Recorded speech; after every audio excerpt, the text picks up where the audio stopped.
March for Gaza. আজ 12 April 2025 রোজ শনিবার ঢাকার সোহরাওয়ার্দী উদ্যানে অনুষ্ঠিত হয়েছে মার্চ ফর গাজা কর্মসূচি। এই সম্পর্কে আমাদের আজকের এই গুরুত্বপূর্ণ ভিডিওটি। এই সম্পর্কে জানতে ভিডিওটি স্কিপ না করে একেবারে শেষ পর্যন্ত দেখতে থাকুন।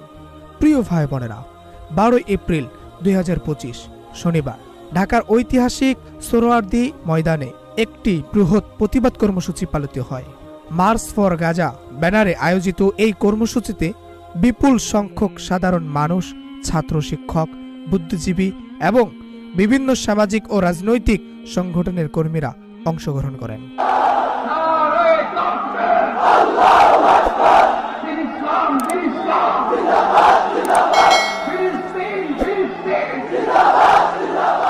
প্রিয় দর্শক, এই সমাবেশে অংশগ্রহণকারী বিভিন্ন শ্রেণী বা বিভিন্ন পেশার মানুষ তাদের অনুভূতি ও সংহতি প্রকাশ করেন। অনেক বক্তা গাজার শিশুদের দুর্দশার কথা উল্লেখ করে আবেগে আপ্লুত হয়ে পড়েন এবং বিশ্ব বিবেককে জাগ্রত করার আহ্বান জানান।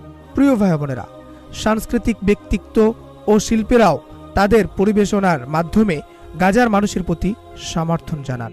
প্রিয় ভাই বোনেরা, মার্চ ফর গাজা কর্মসূচির আয়োজকরা এই কর্মসূচি পালনের মূল উদ্দেশ্য হল বিশ্ববাসীর কাছে গাজার ভয়াবহ মানবিক পরিস্থিতি তুলে ধরা এবং ফিলিস্তিনিদের ন্যায়সঙ্গত অধিকারের পক্ষে জনমত সৃষ্টি করা। তারা আরও বলেন, এই ধরনের কর্মসূচি ভবিষ্যতেও অব্যাহত থাকবে যতক্ষণ পর্যন্ত না গাজায় শান্তি প্রতিষ্ঠিত হয় এবং ফিলিস্তিনিরা তাদের ন্যায্য অধিকার ফিরে পায়। এই কর্মসূচিতে আইন শৃঙ্খলা রক্ষাকারী বাহিনীর সদস্যরা উপস্থিত ছিলেন এবং সার্বিক নিরাপত্তা নিশ্চিত করেন। শান্তিপূর্ণভাবেই এই বিশাল কর্মসূচি সম্পন্ন হয়। প্রিয় ভাই বোনেরা, 12 এপ্রিল মার্চ ফর গাজা কর্মসূচি ঢাকার ইতিহাসে ফিলিস্তিনিদের প্রতি সংহতি প্রকাশের একটি উল্লেখযোগ্য দৃষ্টান্ত হয়ে থাকবে।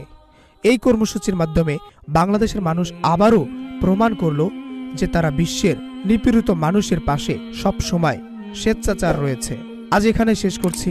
দেখা হবে ইনশাআল্লাহ পরবর্তী অন্য কোনো ভিডিওতে। আল্লাহ হাফেজ।